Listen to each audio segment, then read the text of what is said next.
அஸ்ஸலாமு அலைக்கும் வரஹ்மத்துல்லாஹி வபரகாத்துஹு. பலவற்ற அருளாளனும் நகரற்ற அன்புடையனுமாகிய அல்லாஹ்வின் திருப்பெயரால் துவங்குகின்றேன். கற்றுக்கொள்வோம், கடைப்பிடிப்போம். தினமொரு தகவல் எண் 840. தலைப்பு பூமி பந்து, தொடர் 17. அன்பானவர்களை, கண்ணியத்திற்குரியவர்களை, ஒவ்வொரு தலைப்பை தொட்டும் பேசும்போது அந்த தலைப்பு சம்பந்தமாக வரக்கூடிய குர்ஆன் வசனங்கள், அது சம்பந்தமாக வரக்கூடிய நபிமொழிகள், இவைகளை நாம் பார்த்து வருகின்றோம். தலைப்பை தொட்டுவிட்டு வேறு விஷயங்களை பேசக்கூடிய குர்ஆன் ஹதீஸ் வசனங்களும் இருக்கின்றன. தலைப்பையே முழுமையாக முதல் கடைசி வரையிலும் தலைப்பை தொட்டே சொல்லப்படக்கூடிய நிகழ்வுகளும் இருக்கின்றன. அல்லாஹ் சுப்ஹானஹு வ தஆலா குர்ஆனிலும் ஹதீஸிலும் உள்ள ஏராளமான விஷயங்களை தாராளமாக விளங்கி அதை செயல்படுத்தக்கூடிய நன்மக்களாக வல்ல அல்லாஹ் நம் அனைவரையும் ஆக்கி கொள்ள வேண்டும். இப்ராஹிம் பின் யசீத் அத்தைமி ரஹ்மஹுல்லா அவர்கள் கூறியதாவது, நான் பள்ளிவாசலை ஒட்டி உள்ள இடத்தில் என் தந்தை யசீத் அத்தைமி அவர்களிடம் குர்ஆனை ஓதி காட்டி கொண்டிருந்தேன். அப்போது நான் சஜிதா வசனத்தை ஓதியவுடன் என் தந்தை அங்கேயே சஜிதா செய்தார்கள். நான் தந்தையே, நடைபாதையில் சஜிதா சிறைவணக்கம், நடைபாதையில் சஜிதா சிரவணக்கம் செய்கிறீர்களா என்று கேட்டேன். அதற்கு அவர்கள் பின்வருமாறு கூறினார்கள். அபூதர் ரலியல்லாஹு அன்ஹு அவர்கள் கூறினார்கள், நான் அல்லாஹ்வின் தூதர் ஸல்லல்லாஹு அலைஹி வஸல்லம் அவர்களிடம் பூமியில் முதலில் அமைக்கப்பெற்ற பள்ளிவாசல் குறித்து கேட்டேன். அவர்கள் அல் மஸ்ஜிதுல் ஹராம், மக்கா நகரில் உள்ள புனித காபா அமைந்திருக்கும் அந்த காபத்துல்லா பள்ளிவாசல் என்று பதிலளித்தார்கள். பின்னர் எது என்று கேட்டேன். ஜெருசலத்தில் உள்ள அல் மஸ்ஜிதுல் அக்ஸா என்றார்கள். நான் அவ்விரண்டுக்கும் இடையே எத்தனை ஆண்டுகள் இடைவெளி இருந்தது என்று கேட்டேன். அவர்கள் 40 ஆண்டுகள் என்று கூறினார்கள்.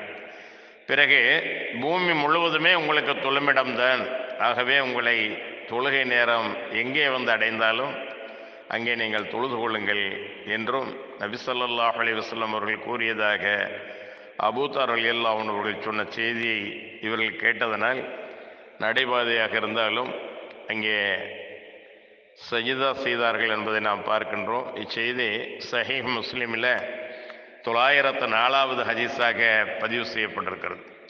அன்பானவர்களே, கண்ணியத்திற்குரியவர்களே, அல்லாஹ் சுப்ஹானஹு வ தஆலா இந்த பூமியை எவ்வாறு படைத்தோம் என்பதை சொல்லி காட்டுகிறான். 2 நாட்கள் என்கின்றான். அதை 2 காலகட்டமாக எடுத்துக்கொள்ள வேண்டும்.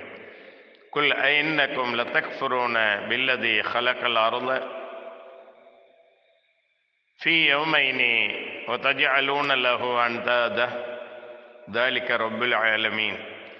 பூமியை 2 நாட்கள் படைத்தவனை நிராகரித்து அவனுக்கு இணைகளையும் நிச்சயமாக நீங்கள் தான் ஏற்படுத்துகிறீர்கள். அவன் அகிலத்தோரைக்கெல்லாம் இறைவன் என்று இறை தூதரை நீர் கூறுகிறார்.